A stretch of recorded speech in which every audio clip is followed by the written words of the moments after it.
Hey everyone, it's Abby, and today I wanted to talk about doom scrolling as well as how to actually start with your ideas that are always in your head but they don't go anywhere or you make no progress. We're going to talk about how to get somewhere with them, and I've been struggling with this for over 6 months. I doom scrolled excessively after work. I also didn't know how to get out of it, so I would just keep doing the same thing because it was easy, and then every night I would regret not doing anything and it would just start all over like this loop. So I created a chart to explain kind of like how I see this whole process, and maybe this can help you too, because I'm also going to include different strategies to help you get started. Just to note that these are my own personal experiences and yours could be different, and that's completely okay. Just a disclaimer. All right, so we can start with ideas. There are 2 paths that you can choose: the least resistance as well as the most resistance. Now we're going to talk about the least resistance right now. I mentioned that it's automatic because we do have a tendency to scroll on our phones without even thinking. The other side of the spectrum is manual, because this is something unfamiliar to you. So when you have to do something new, you're going to have to train those new patterns to tell your brain, like, this is something that's going to be new and something that I want to do, and I want to keep that as a habit. Moving into the least resistance path, we can break out between external factors and internal factors. Most of this is caused by the things that you think internally, and whether or not you want to start creating content, or you want to start a business, or a bunch of different things that you have in mind. There are many reasons, whether it's fear, not knowing how to start, or you're not good enough, no motivation, burnt out from work, ideas too saturated, and a million additional excuses why you can't succeed. There's always going to be something occupying this route. Now we move over to external factors. This branches out to either overworking, and this was me in the past, where the only way that I felt productive was working, so I would work after work because I felt like, okay, my day has been productive. Now I can finally say that it's time for bed, and I'm proud of it. But I don't do so much of that anymore because I found a lot of my own personal goals and ideas that I can work on. Another branch would be time sink. So this could be watching TV shows, gaming, etc. Just to note that these can be balanced. I'm not saying that these things are a waste of time.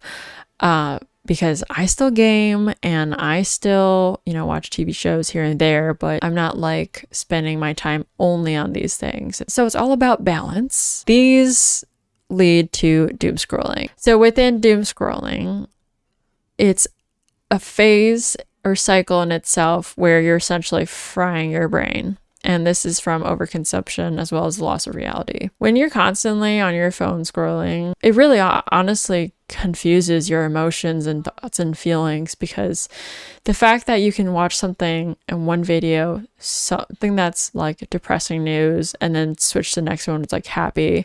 Like, isn't it crazy to think that our brains are just like quickly analyzing all of these things within the matter of seconds? How does it make you feel? Like for me, I used to spend like an hour and a half on a session, and I just feel like, wow, I do not feel good about myself for doing that. And it almost feels like a guilty pleasure. With overconsumption, the more you consume, the less you feel capable.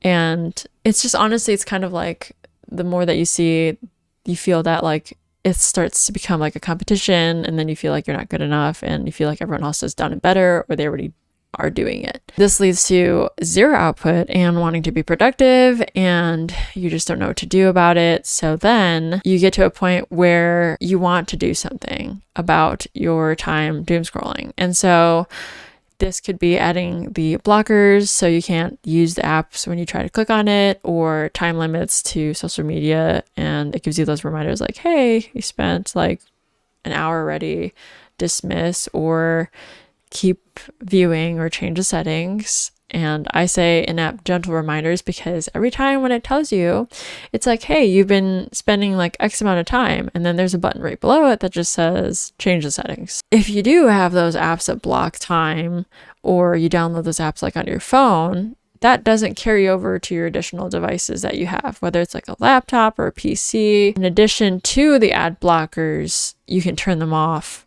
or you can just delete them. When this strategy doesn't work, you then think that maybe you can just like remove one social media. If you're taking time away from social media, like doom scrolling, you could be putting more time on a different app. So it's not really like saving you time, it's just replacing time. And this goes back to doom scrolling. Now we're going to talk about the manual side of the spectrum, and this is the most resistance because it's something that your brain probably doesn't want to do because you're not used to it and you don't want to do new things and you don't want to teach yourself new things because it's difficult. We are going to start with different options. So the first one is write down every single idea that you want to do. And this might sound silly, but the thing is, when you have it in your head, there's a lot of things that you want to start or doing, right? You can have 10, 20, 30 ideas, but they remain in your head and they don't get anywhere. And they're also so cluttering your head that you can't even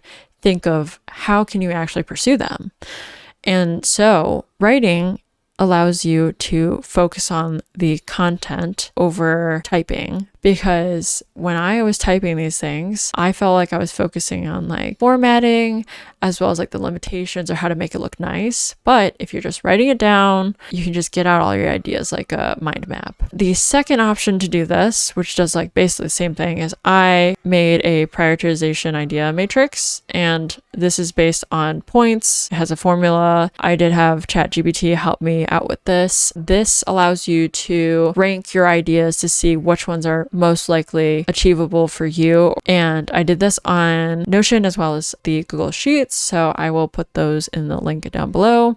After you've done one of these, you then want to sort which idea is possible and then what is likely and provide an explanation. There's a difference between creating an online shop versus creating my own startup. Creating your own startup is a huge goal, and that might be something that's going to have a lot of barriers because it's just far stretched, very unlikely. You also want to have an explanation for each one to let your brain know that, like, okay, these are the ones that I can just put off on the back burner and then focus on the ones that I know that I can do. Because if you don't sort these out, you're always going to have them in your head and you're just going to get confused on like, oh wait, but I could do that one, or maybe I could do this one. Just organizing your thoughts is going to help you find clarity on what you want to actually accomplish. And then you also, when you're doing this, you want to ignore the unlikely ones. Maybe you can consider them in the future. Third one is write down the friction or barriers that you have for each, as in what is stopping you from achieving or doing this. And this could be like thoughts, the cost, access, resources. The fourth one is write a small task that will contribute toward that idea. This doesn't have to take up your whole day. It's just something that it's like a small step that's going to help you lead to that big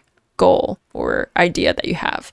And this could be like 10 minutes, or this could be like a lunch break, or anything that you can fit time of. And if we use that example of having a YouTube channel for streaming games, do not set a standard of like saying that you're going to upload every Monday or stream like every Monday. You want to just start with small steps that are very easily attainable. And it could be as simple as just like 5 ideas for doing a YouTube short, or just brain dump for 25 minutes, or just create one YouTube short. Do not make a goal of having a routine when you haven't actually started with the task for it to eventually become a routine. You also know how you will work or when you're productive. So like for instance, for me, I typically set it for the next day or the days I know I'll be productive. For instance, like I would not on weekends. And the last step is do whatever the task is. But the important thing about this is not only doing this task, but preparing for the next small task. Because if you don't have something in mind after this task, you are likely not going to do it because you don't know what you're supposed to be doing. Your goal is to reduce the friction so you can continue this rhythm of getting things done. For instance, I used to plan out my weeks for working out, and each day I would put down a video that I would watch for my workout. But the funny thing is that I would do them each and every single day because I had a video in my planner of which one to do. But the next week that I didn't do it anything. That's it for now. Thanks for watching. I really hope this helps, and I'll see you in the next one. Bye.